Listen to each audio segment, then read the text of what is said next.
বাংলাদেশের যখন যেখানে গিয়েছি সকলের একটি প্রশ্ন ছিল আমার কাছে, ইলিয়াস আলী কোথায়? রাষ্ট্রপতির ভাষণ সম্পর্কে আনিত ধন্যবাদ প্রস্তাবে আলোচনার সুযোগ দেওয়ার জন্য আপনাকে ধন্যবাদ জানাচ্ছি।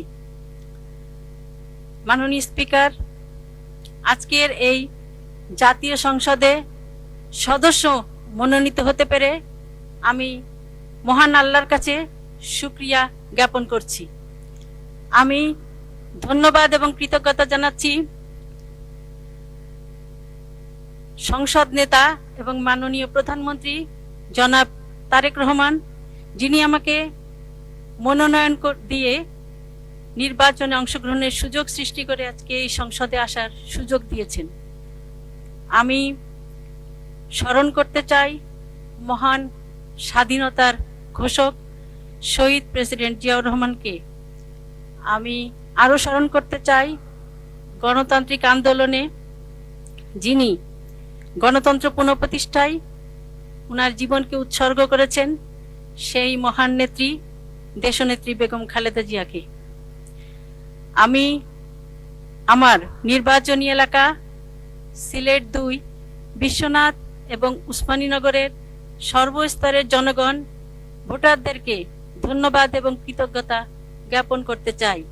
আমি ধন্যবাদ জানাতে চাই যে তারা বিপুল ভোটের মাধ্যমে নির্বাচিত করে এই সংসদে কথা বলার সুযোগ সৃষ্টি করেছেন। আমি স্মরণ করতে চাই ভাষা আন্দোলন, মহান স্বাধীনতা যুদ্ধের শহীদদের, বীর শহীদদের এবং বিগত ১৭ বছরের ফ্যাসিস্ট আন্দোলনে ইলিয়াস আলী সহ সকল গুম এবং খুন হওয়া সেই সব নেতাদের, জুলাই যোদ্ধা, জুলাই শহীদদের আমি স্মরণ করতে চাই ওসমান হাদিকে। মাননীয় স্পিকার, আজকে ৩৬০ আউলিয়া পুণ্যভূমি সিলেট এলাকা থেকে সম্ভবত আমি প্রথম নারী সংসদ সদস্য হিসেবে এই সংসদে আসতে পেরেছি। এর পিছনে একটি প্রেক্ষাপট আছে।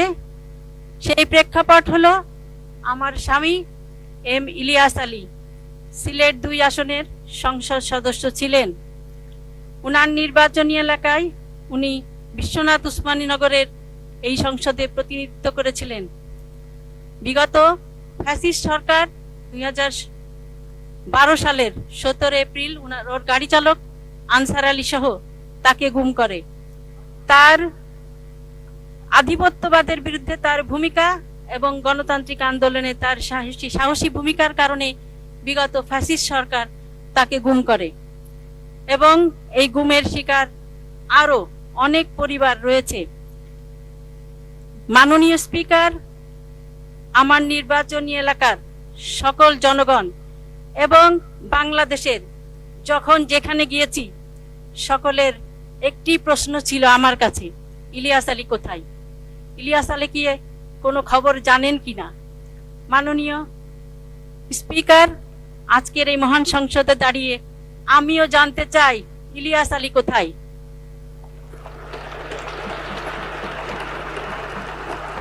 আমার মতো আরো গুম হওয়া দিনার, জুনেদ, আনসার আলী এবং সুমন, পারভেজ সহ আরো যারা গুম হয়েছেন তাদের পরিবারের সদস্যরাও জানতে চায় তাদের সন্তান কোথায়। আমরা ফ্যাসিবাদ মুক্ত হয়েছি ১ বছরেরও বেশি সময়, প্রায় ১.৫ বছরের কাছাকাছি। আমরা এখনো জানি না আমাদের স্বজন কোথায়। আমরা বিভিন্নভাবে বিভিন্ন জায়গায় তাদেরকে নিয়ে কথা বলেছি, কিন্তু আমরা এখনো জানি না যে তাদের অবস্থান কি, তাদের পরিণতি কি। আমি মাননীয় স্পিকার, আপনার মাধ্যমে ইলিয়াস আলী সহ যারা গুম হয়েছেন তাদের অবস্থান, তাদের পরিণতি, তাদের গুমের সাথে যারা জড়িত তাদের বিচার এবং যে গুম পরিবার রয়েছে সেই সকল পরিবারের সদস্যদের আর্থিক জটিলতা নিরসন এবং গুমের সাথে যারা জড়িত তাদের বিচার এবং এই গুমের যারা পরিবার আছেন, গুম ব্যক্তির পরিবার, সেই পরিবারদের আর্থিক জটিলতা নিরসন করে তাদের পুনর্বাসনের জন্য জোর দাবি জানাচ্ছি। আমি